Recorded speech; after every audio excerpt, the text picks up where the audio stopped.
Lieutenant Colonel North, today the Supreme Court made a decision that said that the enemy combatants in Guantanamo Bay can no longer be tried by a military tribunal. Many of them are terrorists. How does that affect the nation? Well, that's not quite what the court said. What the court says, you can't do it the way you're doing it now. I actually read the full 150 some odd pages when I came across our Fox Wire. What it says is that the Bush administration cannot continue to do it the way they'd intended.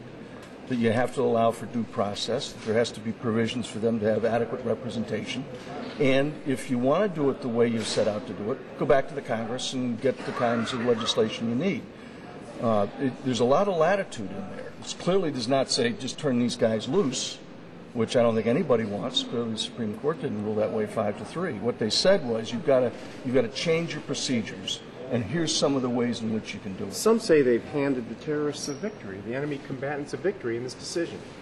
Well, I don't see it necessarily that way. I see it that what the administration has is an opportunity here, and that is an opportunity to either go back to the Congress or to put them on regular courts-martial, let them have the kind of representation they need, lawyers that are vetted for classified information, just like any other trial would be. What about the North Korean issue, the missile? I mean, there's people that think we should strike that missile before it ever gets off the ground versus sort of a Star Wars approach. Once it's launched, then take it out. What's your perspective? Well, I'd hate to see us use the Star Wars system, which is still very, very tenuous. I mean, it's still nascent. It's still in the test phase. We just did a test on it. Successfully, I would add. But I think that probably the best thing to do is to see if you can diplomatically convince them that this is the wrong course of action. Make it very clear what the sanctions are going to be if they do go ahead with the launch. Second of all, don't mess with it on the pad. Don't do something with it in the air. Jam it. We'll get the benefit of the telemetry. We can do that. We have the means to do that with the stuff we've got in the air. Just launched another one out of Vandenberg Air Force Base here a few days ago. And deny them the telemetry that they need to confirm that what they've built is a viable intercontinental ballistic missile. We've got the means of doing that. That's what we ought to be doing. Diplomacy doesn't seem to work with a rogue state like North Korea. I mean, what can we really do in that arena? The North Koreans are a very serious short-term problem. Eventually, the North Korean regime will collapse of its own weight and the fact that its people are being denied everything that they need. In the short term, because it's such an isolated regime, unlike, for example, Iran, which has a lot of people, technocrats and bureaucrats who've traveled around the world. They know us Westerners.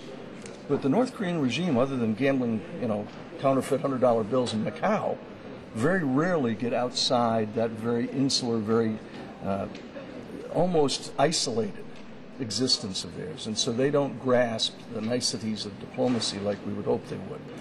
My fond hope is that somewhere in that hierarchy in Pyongyang, there are people who say, hold on a second. If we pursue this course of action, it could potentially be disastrous.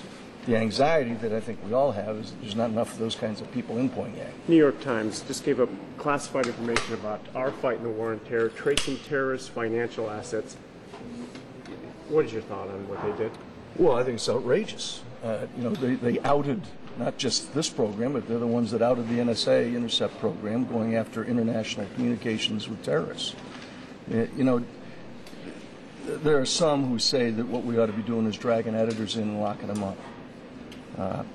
I think that the First Amendment means something to you and to me and to everyone else in this, not just because we're in the media, but because we're Americans.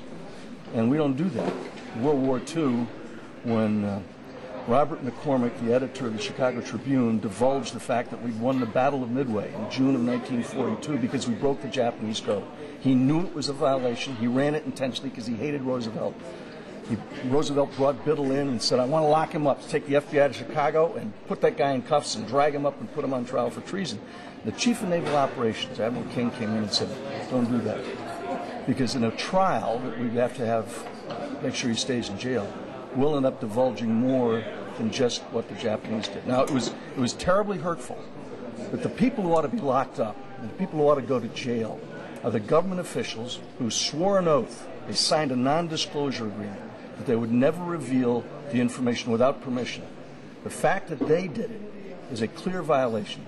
And you and I have sources that you and I should not be protecting sources who divulge our sources and methods. What you and I ought to be doing is going out and filing stories about bad guys instead of filing stories about what the government's And this was doing a to protect legal us. program. They admit that. So Totally they chose selling newspapers over national security. It's outrageous. It's outrageous. And I would urge anybody who's got any stock in the New York Times company, retirement funds, labor unions, all of whom own stock, divest yourself of it as fast as you can. It's going down the tubes. To use the polite term. Colonel North, thank you so much. It was a pleasure. I really appreciate it.